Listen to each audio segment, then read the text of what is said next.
نحمده ونصلي على رسوله الكريم اما بعد اعوذ بالله من الشیطان الرجیم بسم اللہ الرحمن الرحیم ہماز مشاء بنمیم وقال تعالی ما يلفظ من قول الا لديه رقیب عتید صدق اللہ۔ ریاض الصالحین کا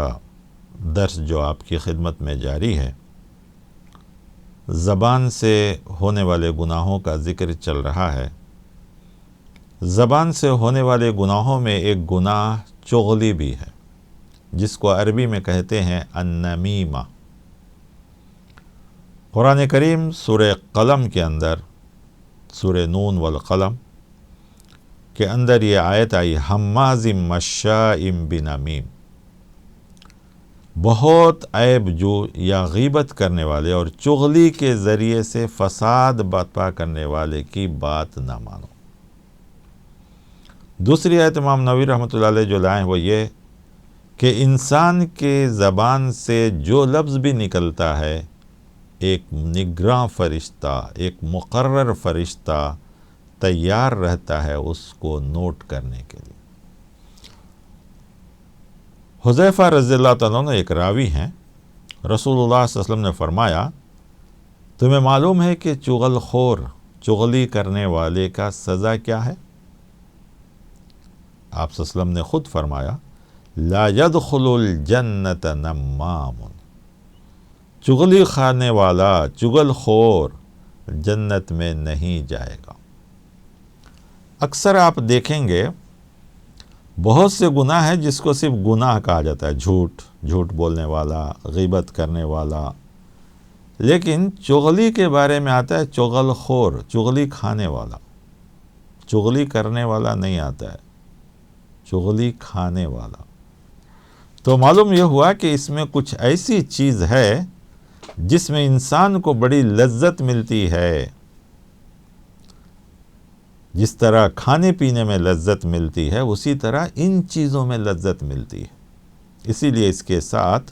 چغلی کھانا، چغل خور کا لفظ استعمال ہوتا ہے۔ امام نووی رحمۃ اللہ علیہ کہتے ہیں کہ جو شخص چغلی کے ذریعے لوگوں کے درمیان فساد ڈالتا ہے، حالانکہ اسے معلوم ہے کہ یہ حرام ہے، ایسا نہیں کرنا چاہیے، اس کے باوجود ایسا کرتا ہے تو یقیناً وہ شخص کبھی جنت میں نہیں جائے گا۔ ہاں، وہ شخص جو اس کو حرام جانتا ہے، لیکن بشری کمزوری ہوتا ہے، انسان کبھی کبھی انسان ہے اور کبھی اس سے چغلی ہو جاتی ہے، تو اللہ تعالیٰ اسے چاہے معاف کر دے یا وہ خود توبہ کر لیتا ہے تو اللہ تعالیٰ اسے جہنم سے بھی بچا لیں گے اور جنت میں بھی ڈال دیں گے۔ گویا ایسا گنہگار مسلمان پہلے مرحلے میں اگر اس نے توبہ وغیرہ نہیں کیا، اللہ معاف نہیں کیا، تو پہلے مرحلے میں تو جنت میں نہیں جائے گا، لیکن اللہ تعالیٰ معاف کر دیں گے یا وہ توبہ کر لے گا تو وہ جنت میں جائے گا۔ تو حدیث میں جو آتا ہے کہ لا يدخل الجنت، یہ جنت میں نہیں جائیں گے کا مطلب یہ کہ ہمیشہ نہیں، گناہ کی سزا کے بعد، یا اس نے زندگی میں توبہ کر لیا ہے یا اللہ معاف کر دیا ہے تو اس کے بعد وہ جائے گا، یا اس نے توبہ بھی نہیں کیا، اللہ بھی معاف نہیں کیا، تو آخرت میں اس کو اس کی سزا ملے گی، اس کے بعد جائے گا۔ اس لیے کہ مسلمان جو بھی کلمہ پڑھ لیا ہے اس کو ایک نہ ایک دن جنت ملے گی۔ تو جس حدیث میں بھی یہ آتا ہے کہ ایمان والوں یا مسلمانوں کے تعلق سے کہ فلاں گناہ کی وجہ سے وہ جنت میں نہیں جائے گا، تو اس کا مطلب یہی ہے کہ وہ ہمیشہ جنت کا نہیں،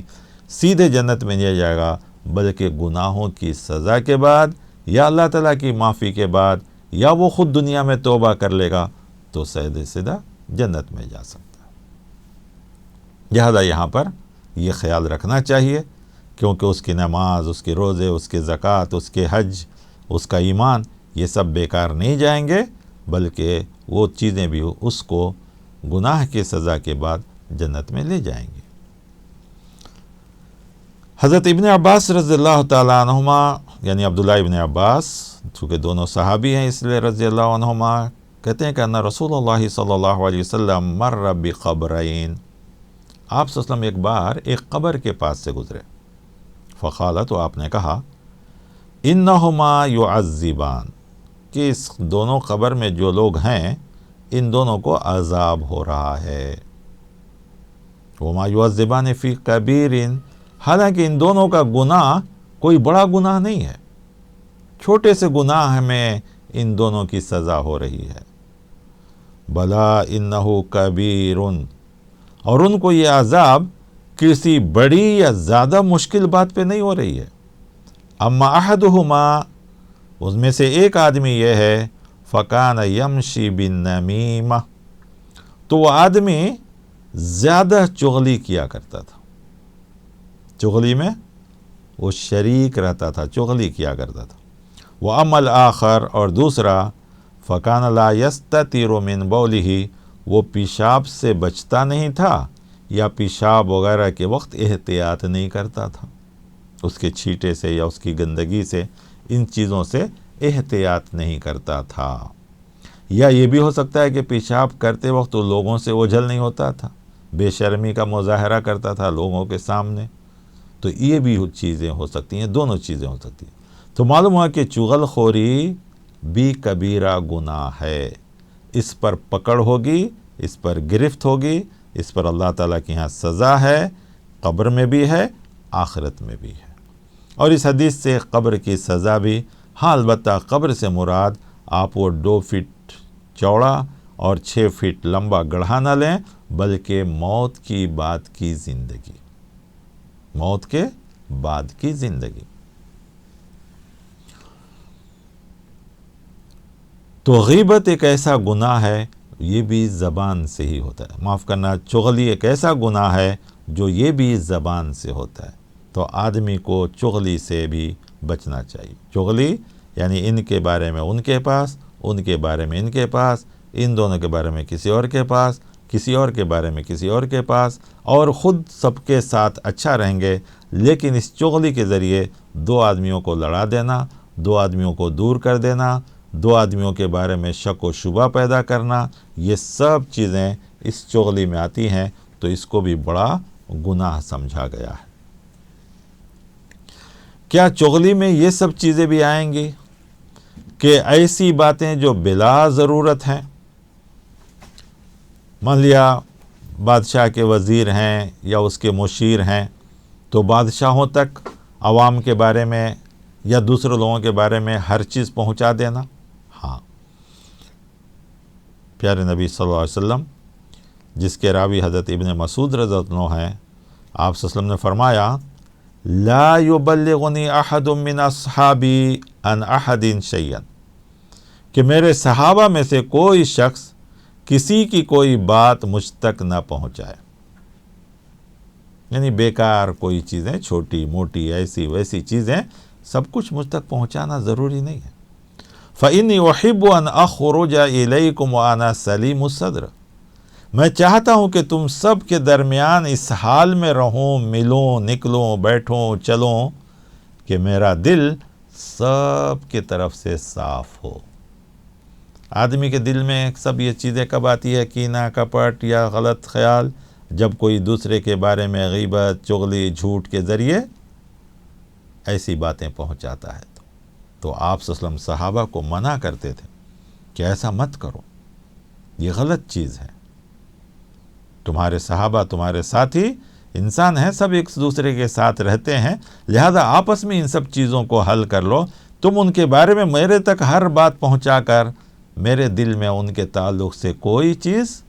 مت ڈالو۔ اسی طریقے سے 2 رخا پن بھی ہے، 2 رخا یعنی ادھر ایک بات ادھر ایک بات، ان کے ساتھ ایسا ان کے ساتھ ویسا، سامنے بات کر رہے ہیں ماشاءاللہ بہت اچھے، یہ وہ، جاتے یا یہ کیا انسان بھائی انہیں جا کو دنیا میں ہے نا، انہیں دنیا سے جانا تھا نا، ایسا استغفر اللہ، یعنی منٹ نہیں ہوتی ہے آدمی کے ہنستے ہی پھر اس کا جو ہے سکہ بدل جاتا ہے، رخ بدل جاتا ہے، ایسا ہرگز نہیں ہونی چاہیے۔ اس کے بارے میں حضرت ابو ہریرہ رضی اللہ عنہ راوی ہیں، کہتے ہیں قال رسول اللہ صلی اللہ علیہ وسلم تجدون الناس معادن، تم لوگوں کو کانوں کی طرح پاؤ گے. کان کی طرح مطلب کان جو ہمارے جسم میں کان ہے وہ نہیں، خزانے وغیرہ جو زمین سے نکلتے ہیں، کوئلہ، تانبا، ابرق، سونا، چاندی، کان اس کو کہا جاتا ہے. ان میں جو لوگ جاہلیت میں بہتر تھے اسلام میں بھی بہتر ہے، جبکہ وہ دین کی سمجھ حاصل کر لیں. اور اس حکمرانی کے معاملے میں تم ان لوگوں کو سب سے بہتر پاؤ گے جو اس کو سب سے زیادہ ناپسند کرتے ہوں گے. اور تم لوگوں میں سب سے بدتر وہ لوگ ہیں جو دو رخے شخص کو پاؤ گے کہ ایک چہرہ ادھر اور ایک چہرہ ادھر. مطلب یہ ہے کہ تم ان کے ان باتوں میں آ کر پرانے لوگوں کی، قبیلے کی شرافت، یہ سب چیزوں کو دیکھ کر اگر وہ ابھی بھی اس طریقے سے ہیں تو ٹھیک ہیں، یا اگر ان کا طور طریقہ بدل گیا ہے تو تم اس سے ہوشیار رہنا. تو اس حدیث میں دو رخے شخص سے مراد ایسا آدمی ہے جو ایک گروہ کے پاس جائے تو اسے باور کرائے کہ وہ اس کا بڑا خیر خواہ، بڑا ہمدرد، بہت بہترین ساتھی، لیکن جب دوسرے کے پاس گئے تو کہے جیسا کہ منافقین کا قرآن کریم میں ذکر آیا ہے کہ جب وہ ایمان والوں سے ملتے وَإِذَا لَقُوا الَّذِينَ آمَنُوا قَالُوا آمَنَّا، ایمان والوں کے پاس آتے کہتے نہیں میں آپ کا یہ. وَإِذَا خَلَوْا إِلَىٰ شَيَاطِينَ، اور جب ایمان والوں کے پاس سے گزر کر ادھر جاتے کفروں کے پاس، منافقوں کے پاس، یہود و نصارہ کے پاس، کہتے نہیں ہم تو چپ کے ان کے پاس. تو الٹا یہ دو رخاپن یہ بالکل غلط ہے. بڑے بڑے بادشاہوں کی بادشاہت چلی گئی ایسے ہی دو رخے پن لوگوں کی وجہ سے، کہ ایک طرف تو بادشاہوں کے سامنے بڑی ہمدردی دکھائے، ساتھ ہی ساتھ ان کے دشمنوں سے مل کر ان کو تباہ کیا. بلکہ مسلمانوں کی پوری سلطنتیں گئی ہیں ایسے ہی لوگوں کی وجہ سے، پوری سلطنتیں گئی ہیں ایسے لوگوں کی وجہ سے. دشمنوں سے مل کر اپنے ہی بھائیوں کو، اپنے ہی رشتہ داروں کو حکومت سے دخل کیا محض لالچ کی وجہ سے، اور انہوں نے دوسرا طریقہ اختیار کیا. اس لیے شریعت نے اس کو بھی بہت بڑا گناہ کہا ہے، کیونکہ اس سے بھی سامنے والے کی جان، مال، عزت، آبرو، دولت، جاہ، مرتبہ، مقام سب تباہ ہو جاتا ہے، اور انسان اس سے لوگوں کے دھوکے میں آ کر اپنی زندگی تباہ کر لیتا ہے. اس لیے اس چیز سے بھی منع کیا گیا ہے اور اس چیز سے روکا گیا ہے. تو لگاتار آپ سنتے آ رہے ہیں کہ سب سے پہلے زبان کی حفاظت، کہ زبان بہت اہم حصہ ہے جسم کا. بیک وقت ہم اس سے نیکی بھی کما سکتے ہیں، گناہ بھی کما سکتے ہیں. نیکی بھی بڑی بڑی جتنی نیکیاں ہیں سب زبان سے، اسی طرح گناہ جو بڑے بڑے ہیں وہ بھی زبان سے. اس میں غیبت، چغلی، یہ سب بڑے بڑے گناہ ہیں اور یہ سب بھی زبان سے ہوتے ہیں. تو زبان بیک وقت ہم کو نیکی کی طرف بھی لے جاتی ہے، گناہ کی طرف. تو اسی لیے جسم کے سارے اعضاء صبح میں اٹھ کر اس کے پاس کھڑے ہوتے ہیں اور کہتے ہیں اگر تم سلامت رہو تو ہم بھی سلامتی سے رہیں گے، تم گمراہ ہو گئے تو ہم بھی گمراہ ہو جائیں گے. تو زبان اگر درست ہے تو پورے نیکیاں درست ہوں گی، پورے اعمال درست ہوں گے. زبان سے اگر غلطی ہوتی ہے تو یہ بڑے بڑے گناہ ہوں گے. اللہ تعالی ہمیں اور آپ کو ان بڑے بڑے گناہوں سے بچنے کی توفیق عطا فرمائے، اور اس زبان کو کنٹرول کر کے نیکیاں کرنے کی توفیق عطا فرمائے، نیکیوں کی طرف مائل ہونے کی توفیق عطا فرمائے. آمین. وصلی اللہ علی النبی. والسلام علیکم ورحمۃ اللہ وبرکاتہ.